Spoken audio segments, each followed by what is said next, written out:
وفي عز مجد ام كلثوم وسيطرتها تماما على عرش الغنى في كل حته في الوطن العربي، فجاه تظهر اسمهان، صوت جماله مش عادي، ليه رنه حلوه كده بتهز القلوب وتشدها. اغانيها بقت على لسان كل الناس في كل مكان، ومش بس الاغاني بتاعتها اللي انتشرت، لا ده حتى افلامها كمان سبقت افلام ام كلثوم. اللي حصل ده خلى الناس تفكر وتسال، هل عرش ام كلثوم ده في حد يقدر يهزه او يوقفه؟ والاهم من ده كله، هل فعلا ام كلثوم كانت ورا حادثه غرق منافستها القويه اسمهان علشان تحافظ على عرشها؟ الكل بيحب ام كلثوم اللي غنت الاطلال وانت عمري، وهي نفسها اللي خلت جدودنا ما يشتروش قيراطين ارض علشان يروحوا يحضروا حفلتها. لكن هل سالت نفسك ايه الثمن اللي دفعته ام كلثوم علشان تفضل هي الست لاخر يوم في عمرها؟ ام كلثوم ما كانتش بس مطربه، دي كانت قوه كبيره لدرجه انها دخلت في صراعات تاريخيه مع عمالقه زي محمد عبد الوهاب وعبد الحليم حافظ، وهي اللي قالت للعندليب غني يا ولد، وهي كمان اللي قعدت ملحن كبير زي محمد القصبجي وراها علشان تعاقبه. وحكايه الكلب فوكس اللي عض شاب غلبان، وازاي احمد نجم كتب فيها قصيده مليانه كلام محدش يتوقعه. ام كلثوم كان ليها وش تاني خالص غير اللي بنشوفه قدام المايك، وش صلب بيعرف يحافظ على الامبراطوريه دي باي طريقه ممكنه. في الفيديو ده هنشوف الجانب الخفي من حياه كوكب الشرق وام كلثوم، خليك معايا للاخر علشان تعرف اصل الحكايه. Let's go!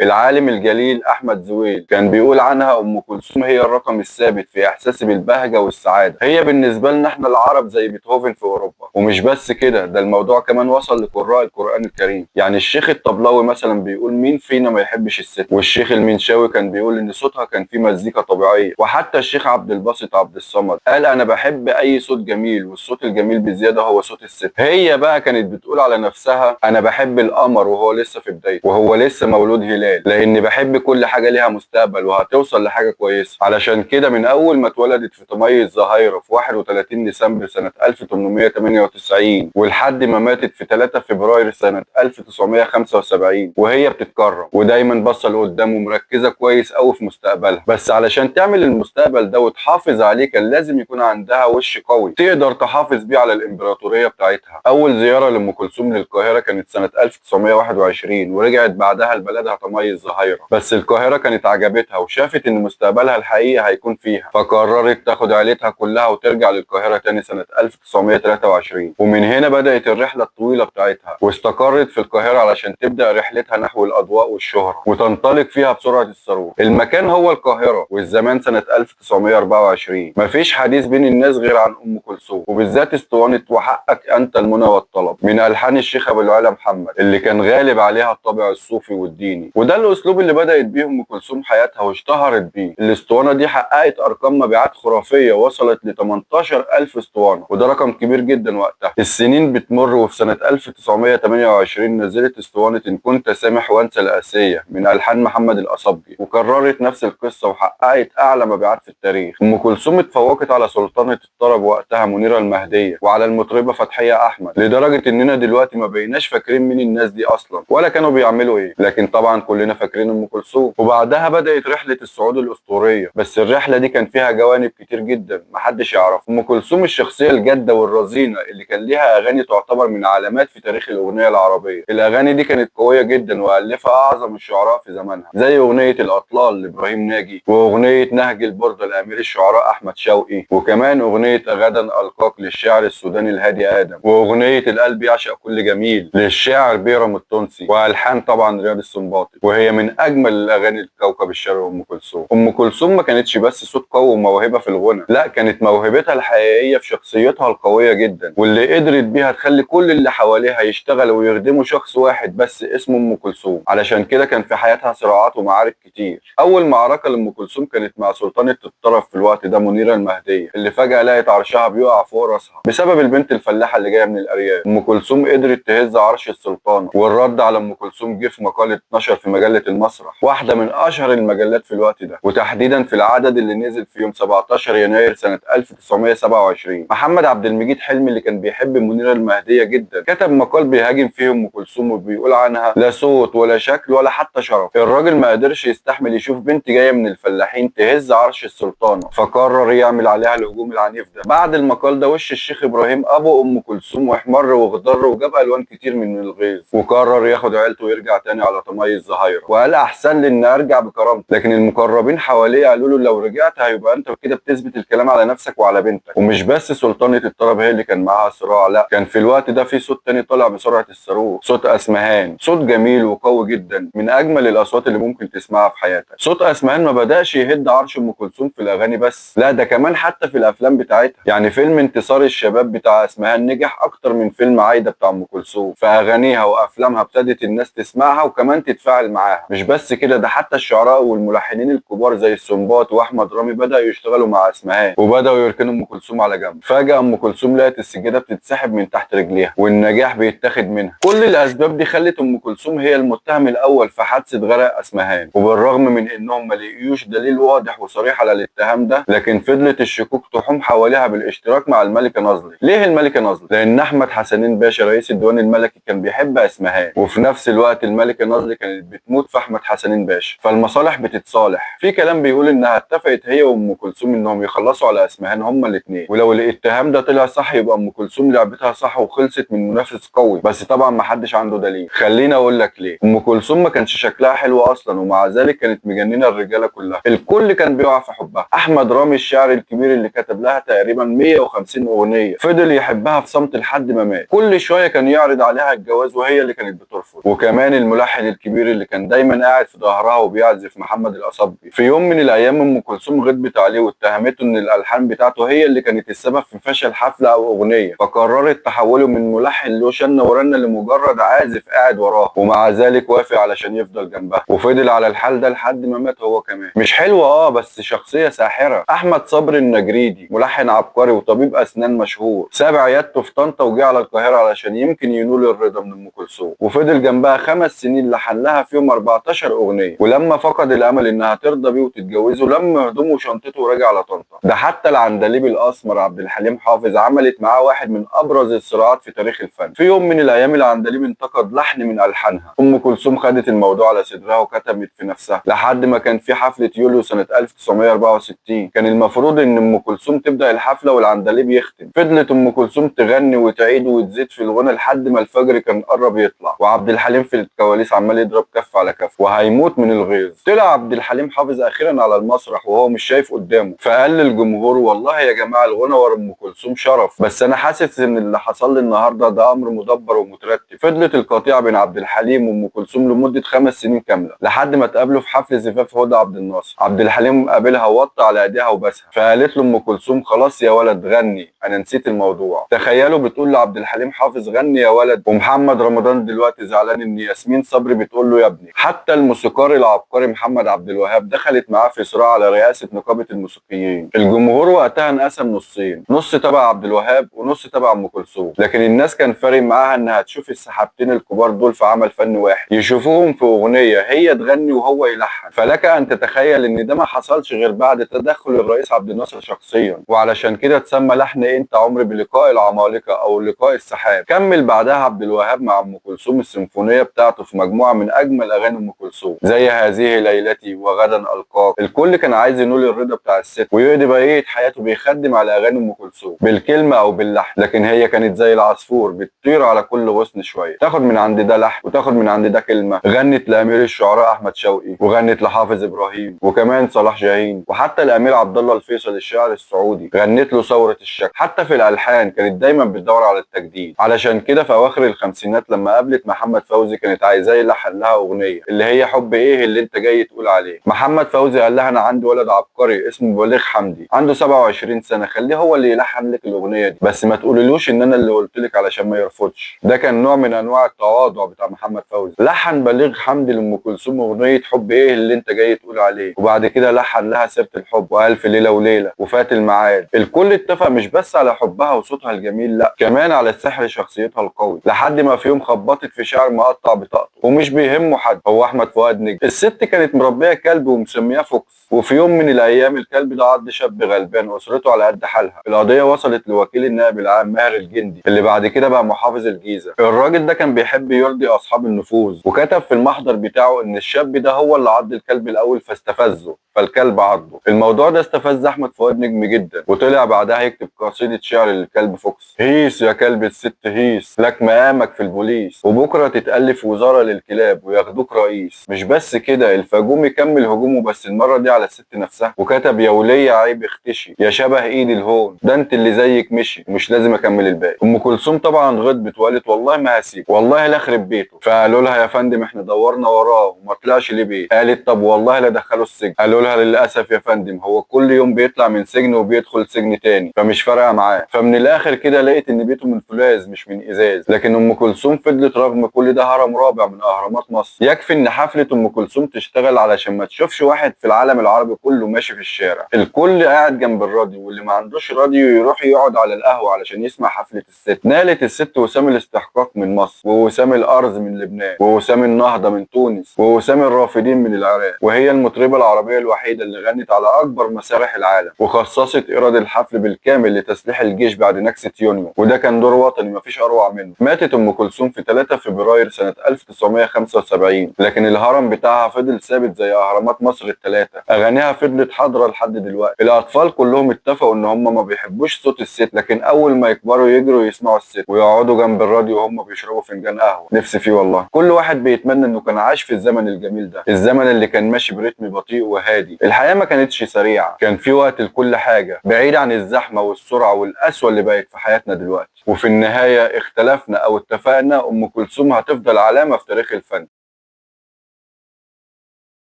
وعلى المطرب، بس الرحله دي كان فيها ام كلثوم الشخصيه.